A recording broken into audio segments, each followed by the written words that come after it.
ইমামবাড়া এবং সমাবেশ স্থলগুলোতে archway gate এবং মেটাল ডিটেক্টরের মাধ্যমে পুঙ্খানুপুঙ্খভাবে তল্লাশি এবং ম্যানুয়াল চেকিং নিশ্চিত করা হবে।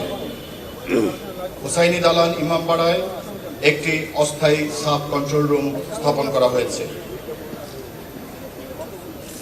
হুসাইনি দালান ইমামবাড়া, আঞ্জুমান হায়দারি, বড় কাটারা ইমামবাড়া, শিয়া মসজিদ, বিবিকা রওজা, মিরপুর এবং মোহাম্মদপুরের বিহারি ক্যাম্প সহ সমস্ত গুরুত্বপূর্ণ ধর্মীয় স্থানসমূহকে পুলিশের বিশেষ নজরদারিতে রাখা হয়েছে। গুরুত্বপূর্ণ ইমামবাড়াগুলোতে সার্বক্ষণিক সিসিটিভি ক্যামেরার আওতাভুক্ত রাখা হয়েছে।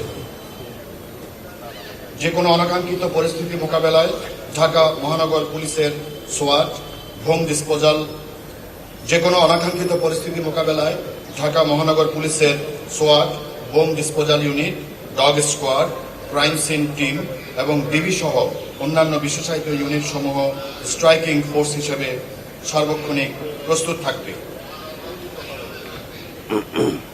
বিশেষ এক্সপার্ট টিম দ্বারা অনলাইন গুজব প্রতিরোধে সাইবার পেট্রোলিং এবং সোশ্যাল মিডিয়া মনিটরিং কার্যক্রম চলমান থাকবে। প্রিয় সাংবাদিকবৃন্দ, তাজিয়া মিছিলের যে রুট এবং ট্রাফিক পরিকল্পনা সে বিষয়ে আমি এখন আপনাদের বলতে চাচ্ছি। আগামী 26 জুন 2026 খ্রিস্টাব্দ সকাল 10 ঘটিকায় হোসাইনি দালান ইমামবাড়ার উত্তর গেট, হোসাইনি দালান মোড়, বক্সিবাজার লেন, আলিয়া মাদ্রাসা মোড়, বক্সিবাজার কলপার মোড়, উমেশ দত্ত রোড, উর্দু রোড মোড়, হরনাথ ঘোষ রোড, লালবাগ চৌরাস্তা মোড়, গৌরে শহীদ মাজার মোড়, এতিমখানা মোড়, আজিমপুর চৌরাস্তা মোড়, ইডেন মহিলা কলেজ, নীলক্ষেত মোড়, Mirpur road, Dhaka college, science lab মোড়, ধানমন্ডি আবাসিক এলাকার 2 নম্বর রোড, বিজিবি 4 নম্বর গেট, 7 মসজিদ রোড জিগাতলা হয়ে চূড়ান্ত গন্তব্য ধানমন্ডি লেক কারবালা গিয়ে মিলিত হবে। এই রুটগুলোতে সুনির্দিষ্ট ট্রাফিক ডাইভারশন থাকবে। মিছিল চলাকালীন যানজট এড়াতে নগরবাসীকে বিকল্প রাস্তা ব্যবহারের জন্য আমরা বিনীতভাবে অনুরোধ করছি।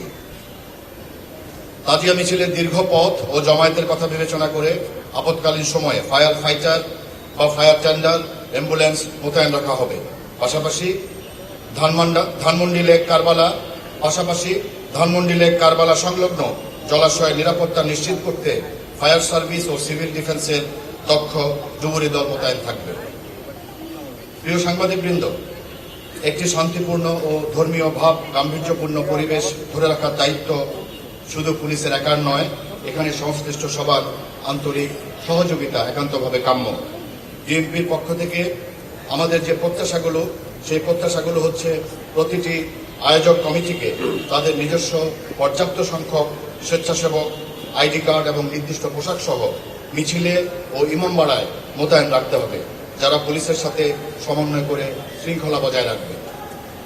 বাইক মিছিল সংক্রান্তে বিদ্যমান সকল নিষেধাজ্ঞা কঠোরভাবে মেনে চলতে হবে। মিছিলে ব্যবহৃত নিশানের উচ্চতা 12 ফুটের বেশি হওয়া যাবে না। কোনো প্রকার ধারালো ধাতব বস্তু, দাহ্য পদার্থ, কোনো প্রকার ধারালো ধাতব বস্তু, দাহ্য পদার্থ, ছুরি, চাকু, লাঠি, ছোরা, তরবারি, বর্ষা, ব্যাগ, সুটকেস, পোটলা ইত্যাদি নিয়ে মিছিলে অংশগ্রহণ করা যাবে না। এছাড়া আগত ব্যক্তিদের ব্যাগ, সুটকেস, ছাতা, কুকার জাতীয় সন্দেহজনক প্যাকেট বা বক্স সহ প্রবেশে বাধা প্রদান করতে হবে। উচ্চমাত্রায় শব্দ সৃষ্টিকারী যন্ত্র বা পিএ সিস্টেম ব্যবহার করা যাবে না এবং কোনো প্রকার ঢাক, ঢোল বাজানো থেকে বিরত থাকতে হবে। একই সঙ্গে আতশবাজি বা কোনো ধরনের পটকা ব্যবহার সম্পূর্ণভাবে নিষিদ্ধ থাকবে। আমরা ঢাকা মহানগরীর যানবাহন চালক এবং ব্যবহারকারীদের প্রতি যে অনুরোধ করতে চাই সেটি হচ্ছে, আগামী 26 জুন সকাল 10টা থেকে তাজিয়া মিছিল শেষ না হওয়া পর্যন্ত নির্ধারিত রুটগুলোতে ট্রাফিক ডাইভারশন থাকবে।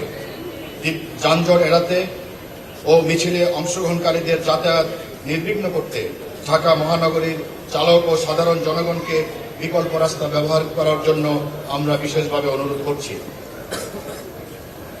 কোনো ইমামবাড়া বা মিছিলের রুটে সন্দেহজনক কোনো ব্যক্তি, বস্তু বা ব্যাগ পরিত্যক্ত অবস্থায় দেখলে আতঙ্কিত না হয়ে তাৎক্ষণিকভাবে কর্তব্যরত পুলিশ কিংবা ডিএমপি ট্রাফিক কন্ট্রোল রুম এবং জাতীয় জরুরি সেবা 999 যোগাযোগ করার জন্য অনুরোধ করা হলো। প্রিয় সাংবাদিকবৃন্দ, আমরা বিশ্বাস করি ইমামবাড়ার সম্মানিত নেতৃবৃন্দ, রাজনৈতিক ব্যক্তিবর্গ, অন্যান্য ধর্মীয় সংগঠনের প্রতিনিধি ও সচেতন নগরবাসীর সর্বাত্মক সহযোগিতায় পবিত্র আশুরার এই দীর্ঘ কর্মসূচি সম্পূর্ণ শান্তিপূর্ণ, নিরাপদ এবং সুশৃঙ্খলভাবে সম্পন্ন হবে। ঢাকা মেট্রোপলিটন পুলিশ সবসময় আপনাদের পাশে আছে।